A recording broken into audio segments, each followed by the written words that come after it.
Hello everyone, DCB here, and welcome to another Warhammer model build. In this one we're building some Nurglings. These are the Age of Sigmar ones, but they can be used in Warhammer 40k. I'm going to basically show you a bit about how to build them. Quite easy actually to build these little guys. And then giving you a sort of painting guide with the lore of the models.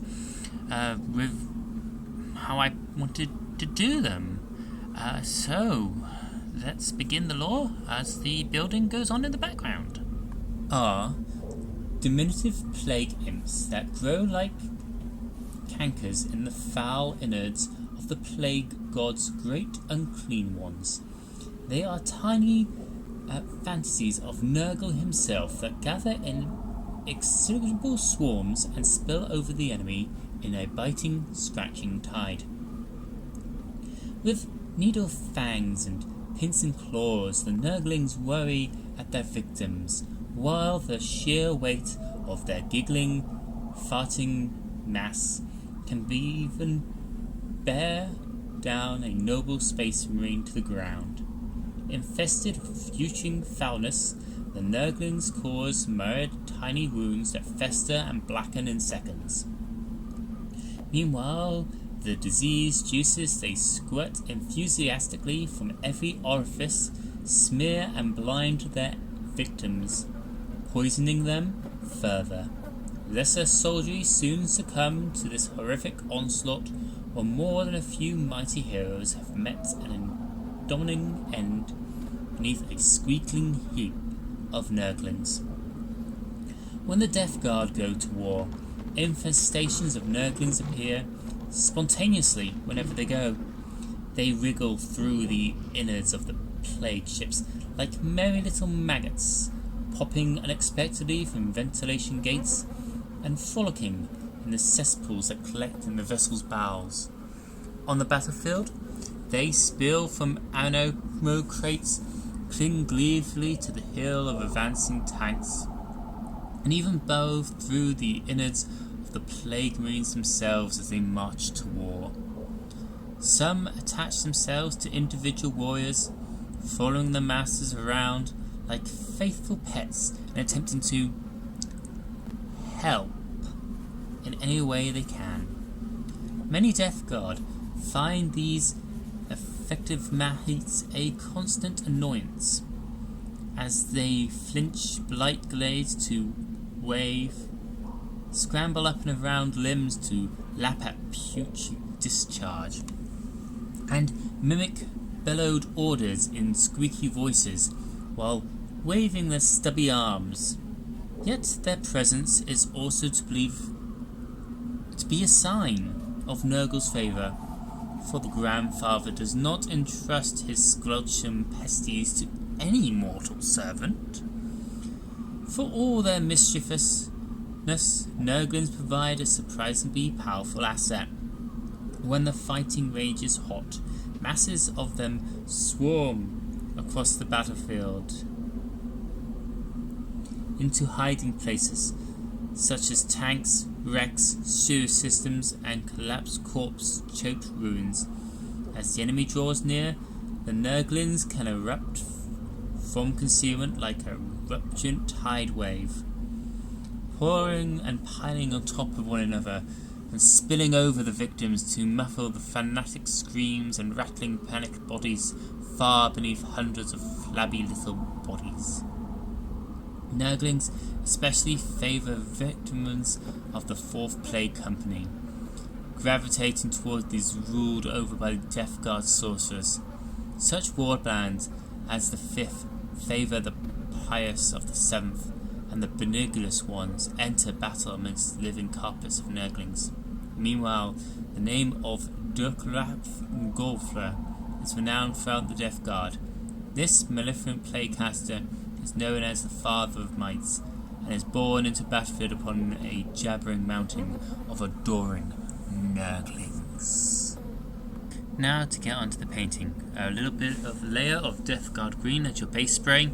I recommend shaking the spray for at least 2 minutes, especially if it's a new can. This just helps free up the spray inside and letting it flow a lot more freely. I'll only be showing you one model that I'm going to be painting, but it's going to be the same one for all 3 of the hordes of Nurglings. So once you're shaking it, give it a light spraying in short gusts or bursts like this. Turn your models around if you're doing them separately. Get the sides, the tops, and flip over and do the same the other side. Leave them to dry. Once they are dry, like that, there's all 3 of them all dry. We're going to move on to some Career Green shade. This is a shade that will go over every single model. I'm using a medium shade brush, which needs to be dipped in a little bit of a work cut out to it, like so. And then this is going to go over every single part of the Nurgling model, or all of them. I'll show you with a few. So slosh it on, make sure it doesn't pull on too much in places. Work it around. This will get into those deeper recesses and bring out the details, ready for us to do our layering, our dry brushing, and the rest of it. Mainly dry brushing, as that will, well, you'll see what the plan is with these lovely little Nurglings. Now, the Nurgle Green is what we're going to be using for our dry brushing. We're going to be using a large dry brush, making sure we get some paint onto the brush, and then we're going to be working it into the tissue paper, trying to get as much of the paint off as possible. And then we're going to lightly flick it back and forth across the models, giving it this sort of unique layered texture, which will bring out more of the raised bits rather than those deeper recesses, leaving like the Nurglings at the back, any sort of creases, any sort of deviance in the darker shades that we've just done with the Communion Calendar shade. So say just flick it back and forth like so, and it will slowly go on, layering it up ever so carefully to those more raised recesses.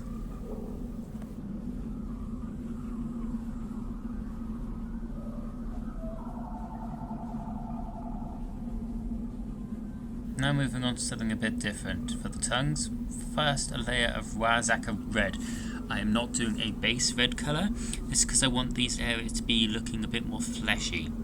Using the extra small artificial layer brush, it's one of the smallest brushes that the Games Workshop does, thinning down the paint a little bit to begin with, and then we're going to go to anywhere that has a tongue or anywhere that has like intestines coming out, and we're just going to entirely base the tongue, the intestines carefully.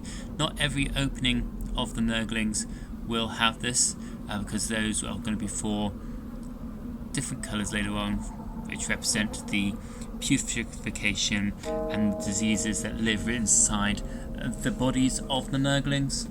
This is mainly, as I say, for like tongues and intestines. Oh, the joys.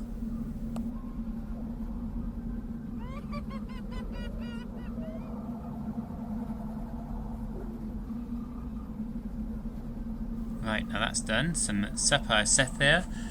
This wash is going to be for all those lovely fleshy parts that we've just done, all those intestines, all those tongues, once again using the extra small artificial brush.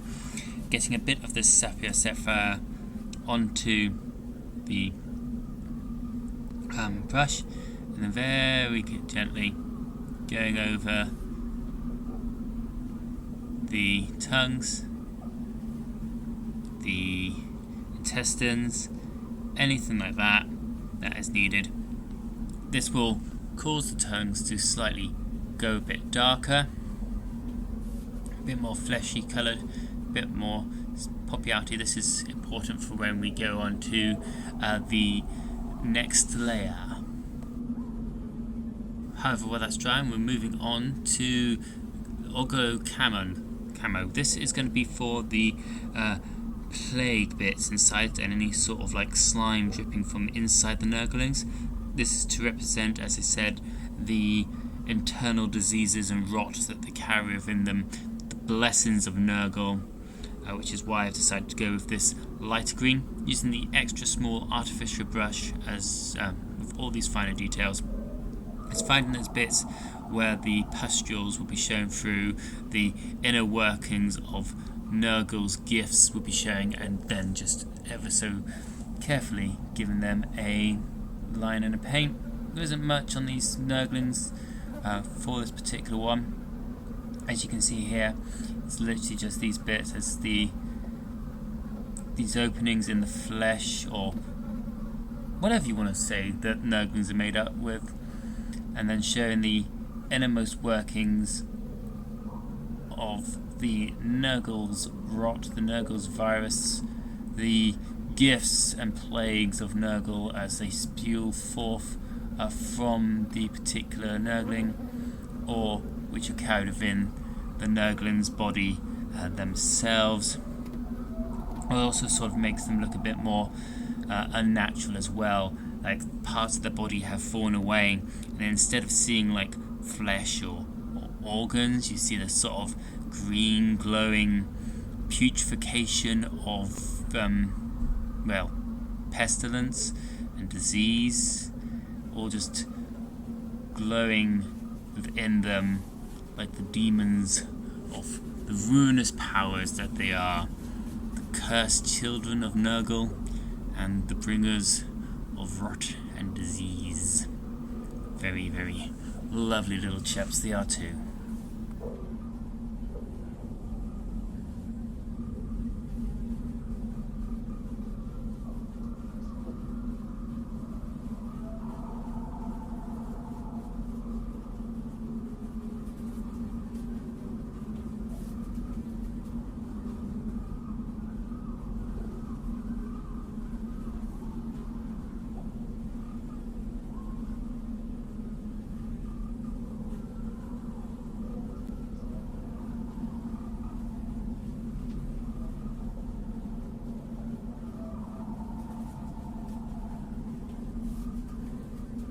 Now for the horns, I'm using Caravan Green, using once again that between the small artificial brush and the small layer brush. This is just going to be for the horns of the Nurglings. Just give the horns a bit more different colour, make them stand out a bit more.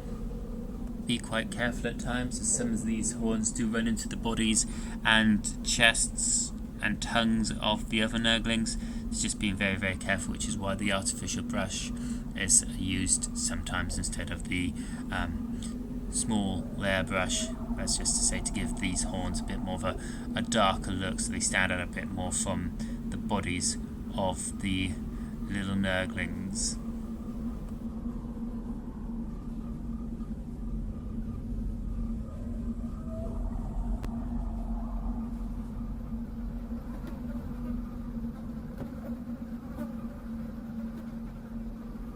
Right, now moving on to some mute green. I'm going to be trying to use this for the teeth of the Nurglings, which is why I'm going to be using an extra fine artificial brush. This is going to be a bit of a tricky one because these are going to be the teeth of the Nurglings, or the tieflings, as well as putting a bit more emphasis onto the slime and that inside the Nurglings. Moving back onto the tongues with the pink horror, this is what I meant by that extra bit of flesh for these bits, the tongues and all that, using the smaller brush. What I'm going to be doing at my best to is in any of the more sort of set recesses of the tongues, I'm going to try and leave darker. So this is what I mean example wise, very carefully trying to keep that groove in the centre of the tongue, that darker colour, as well as where that tongue is a bit more in shadow. Bring in the pink horror down like that, so you get that little gap of the darker tongue. Same with this tongue on this Nurgling, just going in there like that. And then of course with these bits here, just carefully on any sort of like the raised edges, gently in these sections, giving it bit of the fine line treatment to make them stand out, like the glistening with putrefaction and fresh wetness.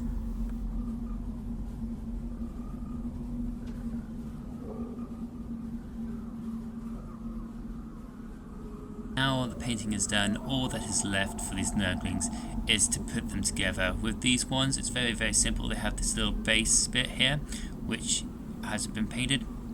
Just needs to be glued along there. So you've got all these slits where the other models fit in. Give them a little bit of that. Work it across, like so. And then get the layer of Nurglings to go on top. Line up the bits, push them together like that. Done. And you start to get your pile of Nurglings coming out, looking very, very fun and joyful. Same with the final layer, which is the 2.